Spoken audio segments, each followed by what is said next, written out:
flambant neuve, d'où sortiront à terme 75 000 voitures par an. Une bonne nouvelle pour la région, avec la promesse de plusieurs milliers d'emplois. Une bonne opération aussi pour Renault, déjà bien implanté en Algérie.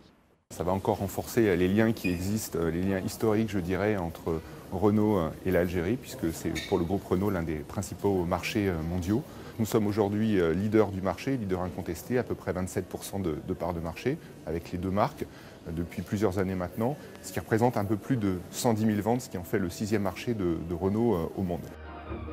Accueilli par M. Paul Berliet, le général Noguès représente... La dernière fois qu'un constructeur français s'est installé ici, c'était en 1958, en pleine guerre d'Algérie. Berliet ouvre alors une usine de camions à Rouiba, dans la banlieue d'Alger. Un demi-siècle plus tard, le marché automobile algérien est en pleine expansion, avec une croissance de 30% l'an dernier. De quoi aiguiser l'appétit de tous les constructeurs automobiles. Mais ce sont encore les marques françaises qui gardent les faveurs des Algériens. D'habitude, toutes mes voitures, c'était Renault. À partir de... J'ai eu ma première voiture, c'était une R8, et après une R16. Premièrement parce que c'était la voiture française et en même temps la voiture Renault. Les deux à la fois. Il aura fallu plus de 3 ans de négociations ardues et des tractations jusqu'à la dernière minute pour parvenir enfin à un accord sur l'installation de la première usine de voitures en Algérie. Preuve, s'il en était besoin, qu'entre Paris et Alger, les relations ne sont jamais simples.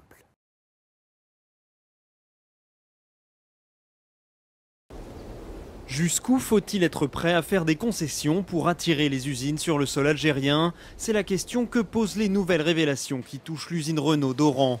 Le journal Tout sur l'Algérie vient en effet de révéler que les conditions d'installation du constructeur vont de pair avec de généreuses exonérations d'impôts. De cette usine doit sortir la berline Renault Symbole destinée aux marchés émergents. Et pour son installation, elle aura bénéficié de conditions extrêmement favorables.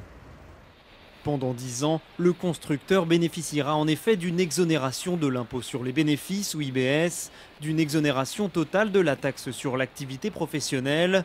Dans le même temps et pendant une quinzaine d'années, Renault Algérie sera exonéré des droits, des taxes, des impositions et des prélèvements sur les pièces d'importation destinées à son usine.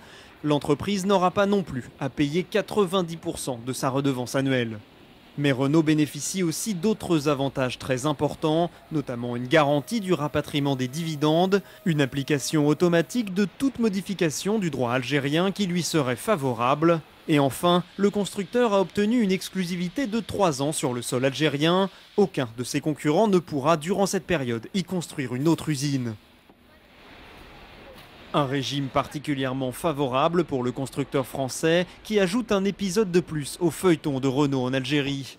L'ambition de la marque dans ce pays est en effet contestée depuis le début, car ce que construit Renault à Oran, c'est simplement une usine d'assemblage. Cela signifie que les pièces produites en Roumanie ou en Turquie seront livrées en kit pour être assemblées en Algérie.